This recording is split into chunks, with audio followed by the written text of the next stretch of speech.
So right now in Canada, there's another scandal that is being introduced and thrown into the media sphere that is causing an uproar among liberals, conservatives, the NDP, and just parliamentary as a whole, to whether or not we had foreign influence affecting our election outcomes here in Canada. We know this is common, rhetoric when it comes to America. They, troped up Russiagate for so many years that turned out to be false. That was a manufactured dissent by Hillary Clinton's campaign and the FBI in order to oust Trump as being the presidential nominee.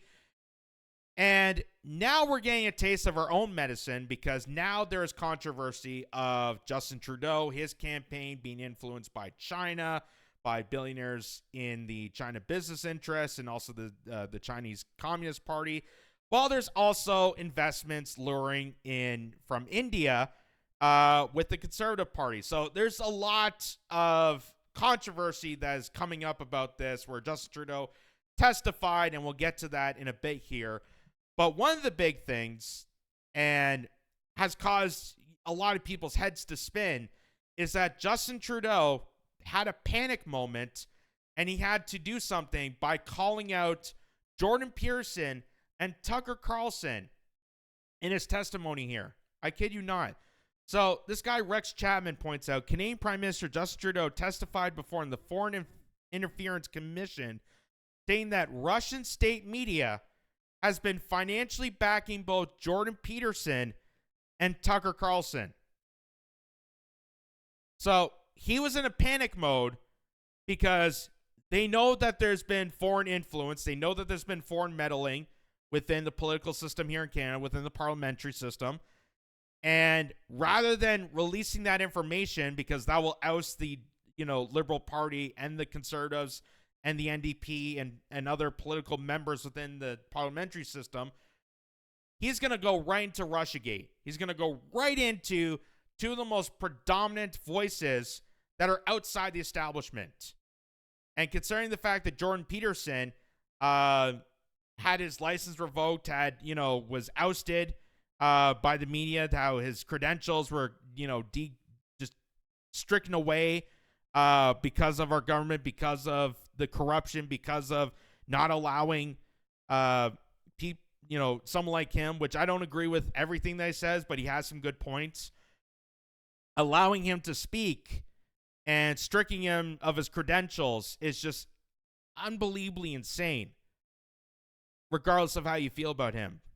And same with Tucker Carlson. Tucker Carlson is being a voice for the outsider, and being a voice for the outsider is going to be classified as Russian, according to neoliberal scum like Justin Trudeau here. So this is what he said in the testimony.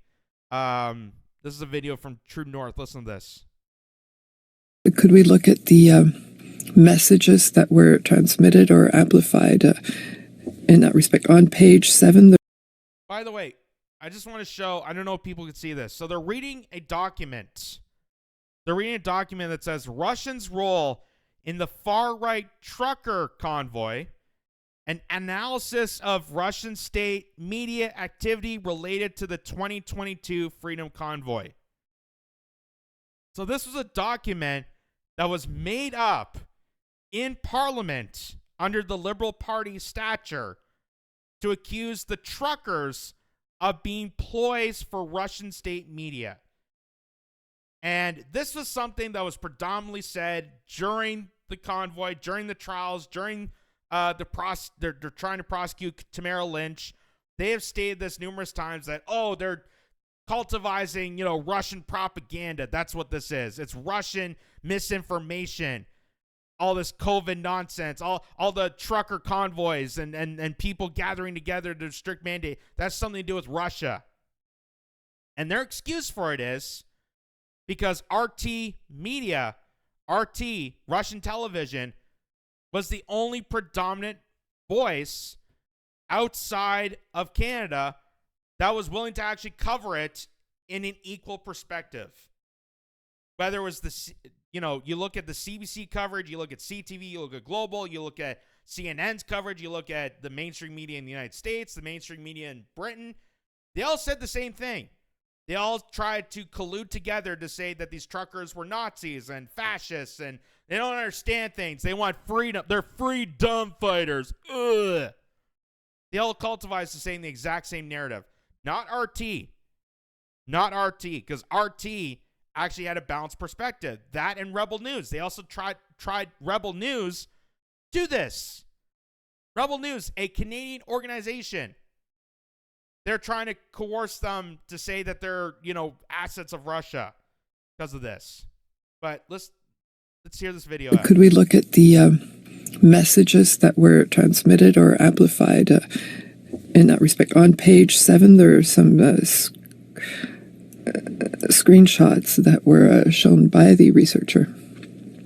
And could we zoom so that we can see the titles? I know there are quite a few of them there, but I'll read a few of them. In the middle, Canada's Freedom Convoy has perfectly exposed legacy media's conceited bias. Trudeau is not up to the job, or MEP accuses Canada of human rights violation.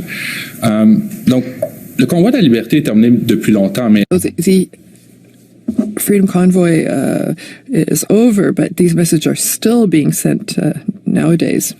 Answer, yes. We have seen that anti-vax messages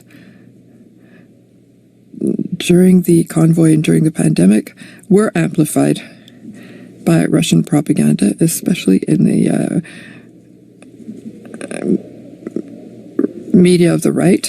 And so they're stating that, because COVID is kind of over, that why would Russia's media still be talking about this? Why would people still be concerned about a catastrophic lie that affected the globe? Why would people care this much about being lied to and having their businesses shut down? Why would people be so angry about that? Why would people be so angry about an experimental drug that they were forced to take that had huge side effects that they're now paying with? Why would people care so much about that? Why can't people just let go? Obviously, they're still connected with this. That means they're Russian. I don't know, call me crazy, but having a global-wide siege of big pharmaceuticals, the WHO, Bill Gates, the top billionaires on earth that put out this pandemic, forced you to shut down your business, locked everything down, made your children lose their education, on top of everything else that happened. Suicide rates skyrocketed, drug abuse skyrocketed, homeless rates skyrocketed, depression, anxieties, mental illnesses skyrocketed. They're still to this day. So forgive me and forgive the rest of the people if we still are concerned about that. If we're still concerned that mom and pop stores, 70% of them in Toronto, will never cease to exist again because of this. Excuse us for bringing that up. Excuse us for not letting go. It's not because we're Russian. It's because we're concerned as citizens.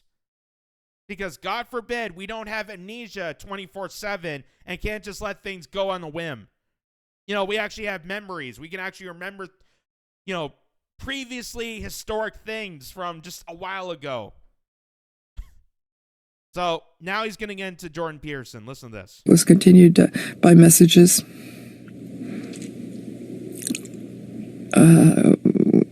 the people who were sharing anti-vax messages. It doesn't mean that there weren't people who were legitimately anti-vax, but that was... Remember, the truckers were the highest vaccinated occupation in Canada. So when the media calls them out and said they're a bunch of anti-vaxxers, that was an obvious lie. That was an obvious lie. People can see the statistics in real time, and they called the media companies out, and they were ousted as being backers of this convoy and being Russian assets because the government threw everybody in support of this under the bus. That if you're immediately attached to this or had any sympathy or cared anything at all for working class people of all walks of life, this wasn't just a trucker movement. It was also teachers. It was also educational system. It was also construction workers. It was people that work in retail. Everybody from all walks of life, Indigenous people, Indian Canadians, Black Canadians, all people from all walks of life were gathered at this event because they saw the atrocity of what this pandemic was doing to this nation. Not because Russia told them, but because they observed with their own eyes.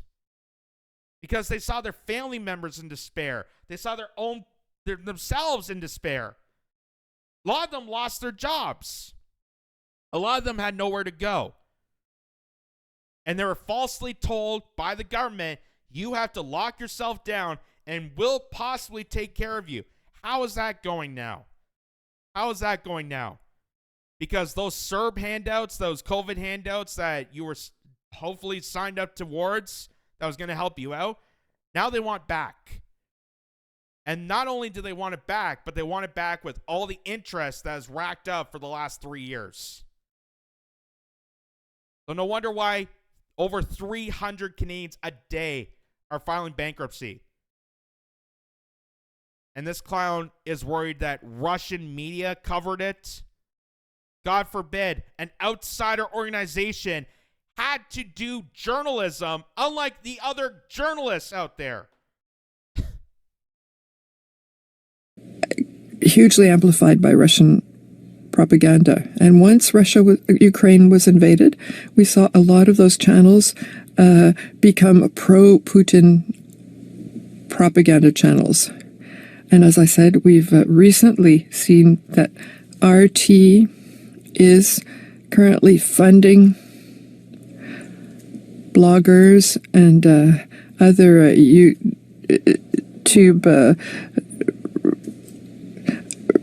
personalities of the right, such as Jordan Peterson, other names that are well known, and Tucker Carlson as well, in order to amplify messages that are destabilizing democracies.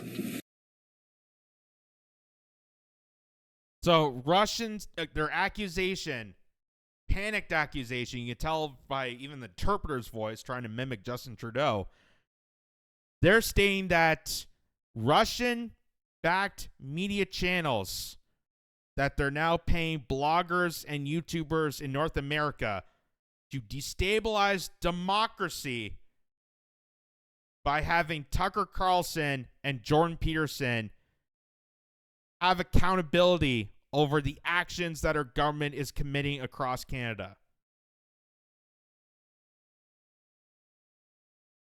Because those people did some actual courage to speak out for the disenfranchised in Canada, they are now associated with Russian state actors. That's part of Russian propaganda to destabilize democracy. I won't even go into detail on how democracy is already destabilized. We barely have democracy to begin with. It's a scheme. It's an elaborate front. Democracy is the plate. It's the nice tablecloth on top of all the bullshit that you deal with politics. Democracy is the mirage. It's the oasis. It's the illusion to make you think you have choice, but really you don't. So, because of that statement, Jordan Peterson is considering legal action after Trudeau accused him of taking Russian money. I don't think it's reasonable for a prime minister of the country to basically label me a traitor, said Jordan Peterson. This is from October 18th. And I'm just going to read it quickly for time reasons.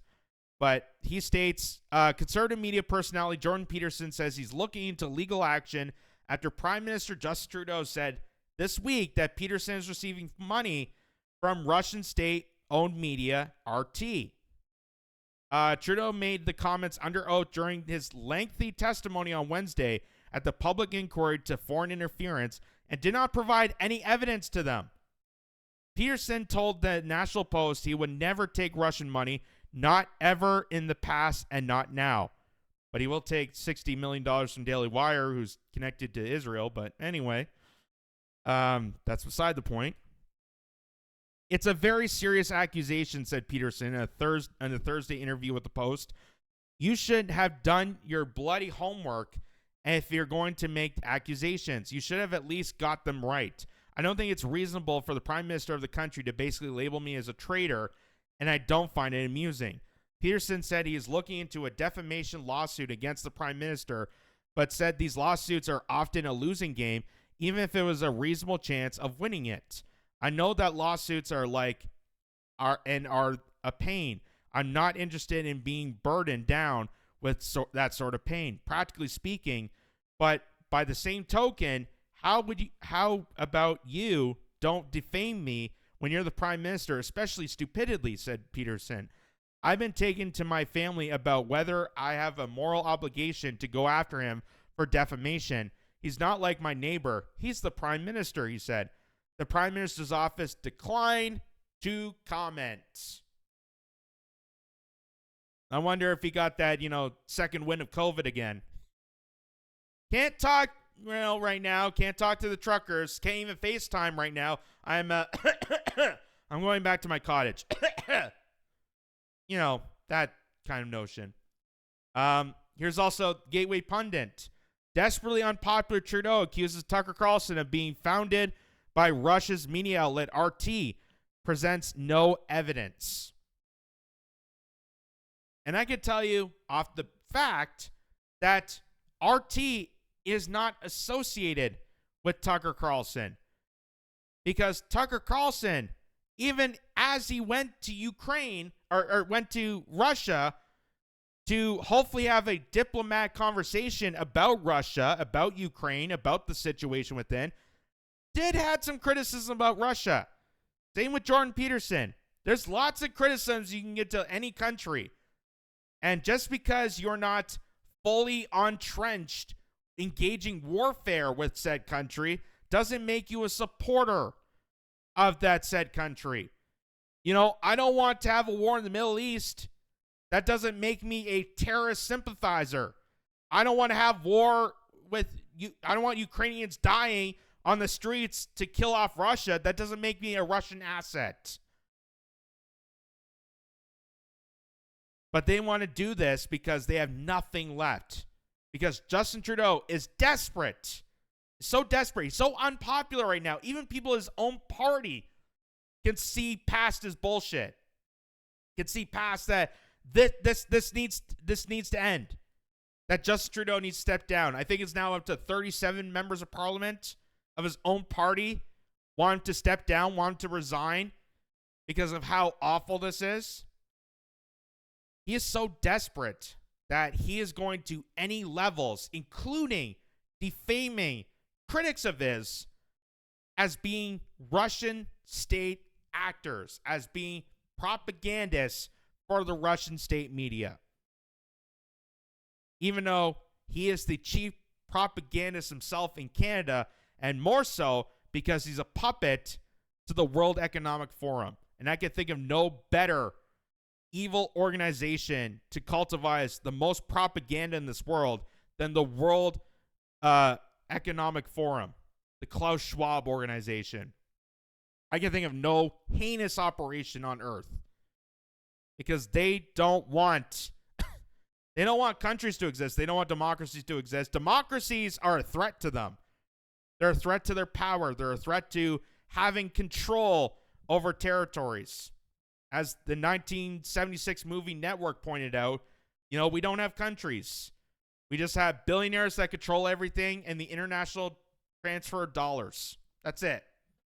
And we're just the plebes, the peasants that do all the hard work to keep countries afloat. And we don't get any recognition. In fact, our leaders that we supposedly elect into office throw us under the bus even more. That's what you get.